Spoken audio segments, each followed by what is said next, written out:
안녕하세요 여러분. 재테크하는 월급쟁이입니다. 부동산 투자 시점은 바로 언제인가? 궁금증 문의는 아래 메일로 주시기 바랍니다. 모든 투자의 책임은 본인에게 주어지며 본 내용은 투자의 참고자료로만 활용하시기 바랍니다. 최근 아파트 가격 급락에 따른 일부 지역, 송파라든지 강동, 화순 동탄, 과천, 기타 일부 급락한 지역에서 반등세가 나타나고 있습니다. 그러면 빅데이터를 보면서 지금 아파트를 매수하는 것이 옳은 길인지 한번 확인해 보도록 하겠습니다. 빨간 것은 일단 서울 기준으로 하겠습니다. 서울의 아파트 가격인데 아파트 가격이 2004년 이후 등락을 반복하면서 계속 상승을 했죠. 상승을 하다가 피크가 2020년 이때 아주 통화량이 늘어나면서 저금리가 정책이 쏟아지면서 통화량이 늘어나면서 아파트 가격이 확 올라갔죠.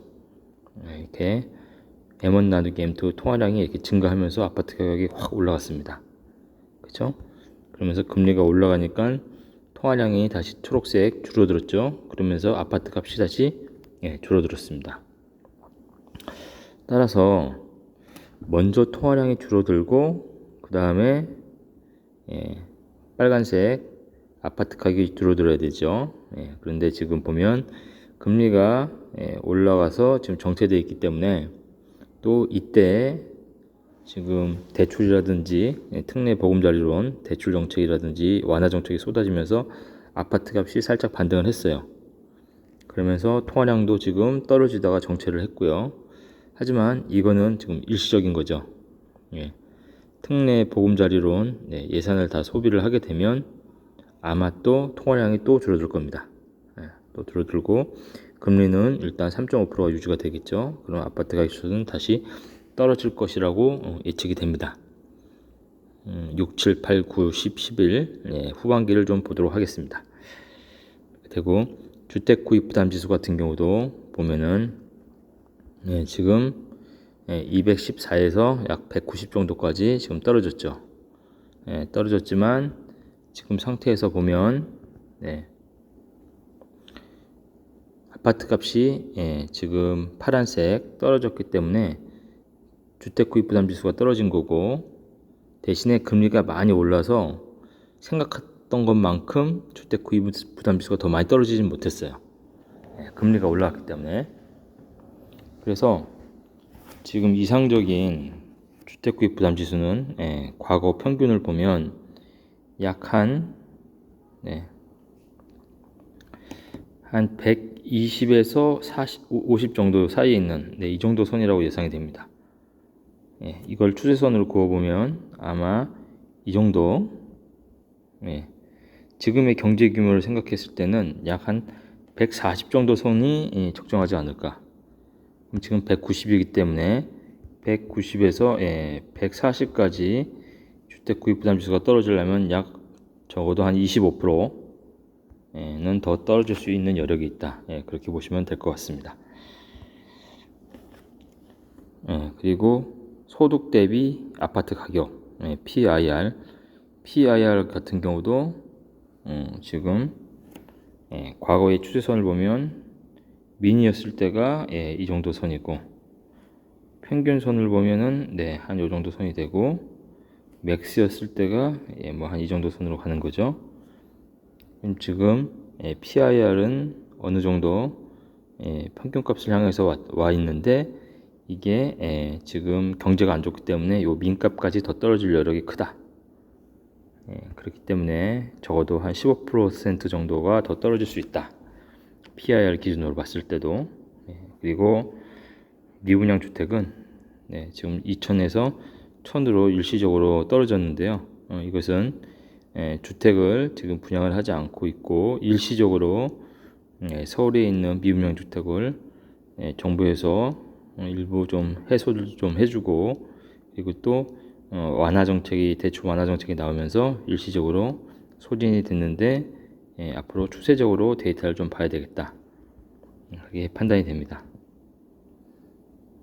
그리고 매물 추이를 보면 서울 같은 경우도 아파트 가격이 반등했다고 하는데 매물이 들고 있습니다. 파란색. 예, 경기도 증가했다가 지금 증가하는 상태에서 지금 유지되고 있고요. 예, 서울 같은 경우도 증가된 상태에서 유지되고 있고, 예, 세종 같은 경우도 증가된 상태에서 유지가 되고 있죠. 그리고 서울 거래량을 보면요, 서울 거래량이 보통 한 6천에서 7천 건 정도가 됩니다. 근데 1월에 1,400, 2월에 2,400, 4월에 2,900, 4월에 3,100으로 지속적으로 증가는 했지만 아직 5월 평균 거래량에 못 미쳤고, 5월 31일 기준으로 5월이 1,600건인데 이거는 6월 30일까지 등록을 할 수 있기 때문에 대략 6월 달까지 하면 6월 30일 날까지 5월 달 걸 등록을 하면 대략 한 3,000건 정도가 될 것으로 예상이 됩니다. 다시 그래프가 이런 식으로 좀 되지 않을까, 좀 들어줄 것으로 예상이 됩니다. 그래서 지금 완벽한 회복세가 아니라는 거죠. 그래서 전국 데이터를 보면 지금 서울 같은 경우가 마이너스 0.11에서 마이너스 0.04, 전세가 마이너스 0.07에서 마이너스 0.03, 경기가 매매가 마이너스 0.12에서 마이너스 0.09, 전세가 마이너스 0.06에서 마이너스 0.06. 그래서 전국적으로 하락폭은 여기가 0인데 줄어들고 있습니다. 하지만 여기 브레이크 스루에서 플러스로 드라마틱하게 올라가지는 못하고 있죠. 그만큼 시장 내부에 갖고 있는 힘이 약하다는 뜻입니다. 그래서 서울 같은 경우 지역적으로 보면 동대문, 중랑, 도곡은 여전히 마이너스 0.18에서 마이너스 0.15까지의 마이너스, 그리고 하락폭이 컸던 송파, 강남이 0.22, 0.05% 상승을 했고, 경기도 인천 같은 경우도 하락폭이 큰 지역은 의정부, 동두천, 의왕이고, 과거에 하락폭이 큰 과천, 화성, 동탄은 일시적인 반등세가 나타나고 있습니다. 전세 가격도 지금 전국적으로 마이너스 0.08, 수도권 마이너스 0.06, 5개 광역시 마이너스 0.16으로 전세 하락폭도 줄어들고 있다. 그리고 전국적으로 하락폭이 가장 큰 곳은 울산, 대구. 그리고 서울의 전세 가격도 보면 강북, 노원, 용산은 여전히 하락폭이 마이너스 0.22 수준. 송파, 강남은 하락폭이 컸기 때문에 0.3에 0.07로 플러스로 돌아섰고요. 그리고 경기도 지역 인천을 보면 의정부, 오산, 성남 중원구가 마이너스 0.39에서 마이너스 0.26, 그리고 하남이랑 성남 수정구가 0.25, 0.17로 하락폭이 컸기 때문에 플러스로 돌아섰습니다. 매수자, 매도자 동향지수입니다. 지금 일부 가격이 반등하면서 일부 지역, 서울 같은 경우도 32.9까지 매수 우위 지수가 올라왔는데 100을 기준으로 했을 때 매수와 매도가 동등한 수준이기 때문에 아직까지도 매도자가 많다. 경기도 27.7, 인천도 22로 매도자가 여전히 많은 상태이고, 5개 광역시 역시 30언더 10.9까지 아직도 매도자가 많은 그런 시장이다. 그렇기 때문에 지금 절대 대세 상승으로 돌아설 수 없는 그런 구간입니다. 맺은 말입니다. 좋은 말로 좋은 인연을, 살다 보면 할 말 하지 말아야 할 말이 있죠. 살다 보면 기분 좋은 말, 가슴을 아프게 하는 말이 있죠. 살다 보면 칼보다도 더 무서운 것이 말씨이지요. 남의 눈에 눈물을 주는 말, 실망을 주는 말, 상처를 주는 말, 불신의 말, 절망의 말, 말 한마디에 천냥빚을 갚는다는 속담처럼 어쩌면 우리 말 한마디에 천재 또는 바보가 될 수도 있고, 성공 또는 실패를 가져올 수도 있고, 사랑 또는 이별을 할 수도 있고, 좋은 인연 또는 악영이 될 수도 있고, 영원히 또는 남남처럼 살아갈 수도 있죠. 우린 사람이기에 실수도 할 수 있고, 잘못도 할 수 있고, 싫은 말도 할 수 있죠.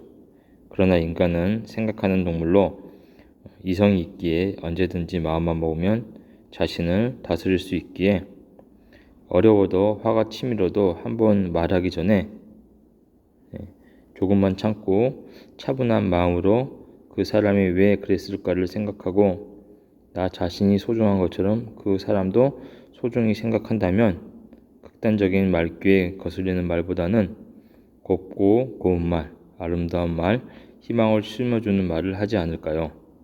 수없이 많은 말을 하고 살아가는 우리네 인생, 기분 좋고 밝고 맑고 희망의 말을 한다면 서로 환한 미소 짓고 힘든 세상, 육체는 힘들어도 편안한 마음과 함께 좋은 인연으로 살지 않을까요?